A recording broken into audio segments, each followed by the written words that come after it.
આવતી જોવા મળી છે. વધારે ચર્ચા કરીશું. CR ફોરેક્સના અમિત પબારી આપણી સાથે જોડાઈ ગયા છે. અમિતજી, આપનું સ્વાગત છે CNBC બજાર પર. અને આ એક મોટી અનાઉન્સમેન્ટ US તરફથી આવતી જોવા મળી કે એમના જે બોન્ડ છે એને બાયબેક કરવાની એમણે અહીંયા કરતી વાત કરી. જે મર્યાદા હતી એને બાયબેકની, એમાં ખાસો વધારો કરવામાં આવ્યો. તો આ પગલાંને તમે કઈ રીતે જોઈ રહ્યા છો? એક સીધી ઇમ્પેક્ટ આપણે ડોલર ઇન્ડેક્સ ઉપર અને જે યુએસની બોન્ડ યીલ્ડ ચાલી રહી હતી એને ખાસી ઉપર હતી, એને નીચે લાવવા માટે આ પ્રયાસ થયો છે. કઈ રીતે આપ આ આખી જે અનાઉન્સમેન્ટ છે એને સમજાવશો?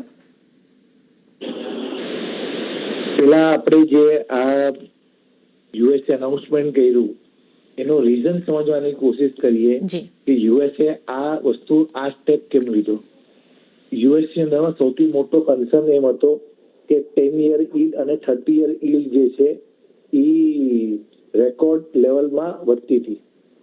અને જ્યારે 10 યર યીલ્ડ અને 30 યર યીલ્ડ વધે તેનો કન્સિક્વન્સીસ શું આવે કે જે બી ઇન્સ્ટિટ્યુશન છે જે લોંગ ટર્મ બોન્ડમાં ઇન્વેસ્ટ કરે છે એને માર્ક ટુ માર્કેટ લોસ આવતું હતું.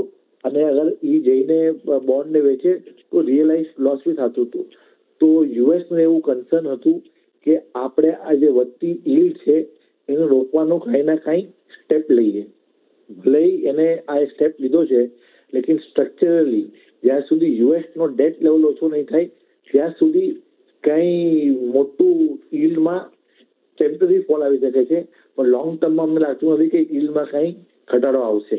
તો આ જે એક્શન શું છે એનો એક મોટો થીમ આપણે સમજી શકીએ છીએ કે જે યુએસ છે એ પોતાના ડેટના ચક્રવ્યૂહમાં ફસાઈ ગયો છે અને એની માટે જે ડોલર ઇન્ડેક્સ છે એનો સ્ટ્રક્ચરલ વ્યૂ એવો થઈ ગયો છે in next couple of years that every uptake in dollar index will be sold of. અને અગર ડોલર ઇન્ડેક્સનું નીચે આવે છે તો એ પોઝિટિવ છે. જેટલા બી કમોડિટીઝ છે, ગોલ્ડ, સિલ્વર, કોપર, એની માટે આ પોઝિટિવ ઇમ્પેક્ટ આવી શકે છે. એઝ ફાર એઝ રૂપી ઇઝ કન્સર્ન, અગર આપણે કાલનું ડોલર ઇન્ડેક્સનું લેવલ જોઈએ અને આજનું ડોલર ઇન્ડેક્સનું લેવલ જોઈએ તો રૂપિયામાં એટલું સ્ટ્રોંગનેસ નથી આવ્યું because of inherent trade deficit pressure અને ક્રૂડ બી ઉપર જાય છે. તો બેસિકલી ધ વ્યૂ ઇઝ કે dollar index can further move lower in the entire year. We are positive for gold and silver. And as far as rupee is concerned, આજે આપણને dip મળ્યું છે 95.60 નું. એ ઇમ્પોર્ટર્સને યુઝ કરવું જોઈએ પોતાના ઇમ્પોર્ટને બાય કરવા માટે, અને એક્સપોર્ટરને પેનિકમાં થઈને સેલ ના કરવું જોઈએ. એમને 96-20 ના લેવલ્સનું વેઇટ કરવું જોઈએ. ઓકે, તો અહીંયા આગળથી આપણને એક ડીપ જે છે 95.60નું જોવા મળી રહ્યું છે. અને અમિતજી, જે આપણને આજે થોડી ડીપ દેખાય છે, એટલે જો આપણે વાત કરીએ તો રૂપિયો થોડો મજબૂત થતો દેખાયો છે. એ આ લેવલને યથાવત રાખી શકશે કે ફરી આ એક જે એક અનાઉન્સમેન્ટ થઈ છે એનું નીજક રિએક્શન છે ને ફરીથી આપણે રૂપિયાને નરમાશ તરફ જ જોઈશું, ડેપ્રિશિએશન તરફ જોઈશું? આ જો થોડા આપણે લાંબા ગાળાની વાત કરવી હોય તો વાત કરીએ તો જે હિસાબથી ક્રૂડનો પ્રાઇસ હાયર ટોપ હાયર બોટમ બનાવે છે અને જે હિસાબથી યુએસ અને ઈરાનનું ટેન્શન વધે છે એ હિસાબથી લાગતું નથી કે કાચા તેલના ભાવમાં કાંઈ મોટો ગિરાવટ આવશે.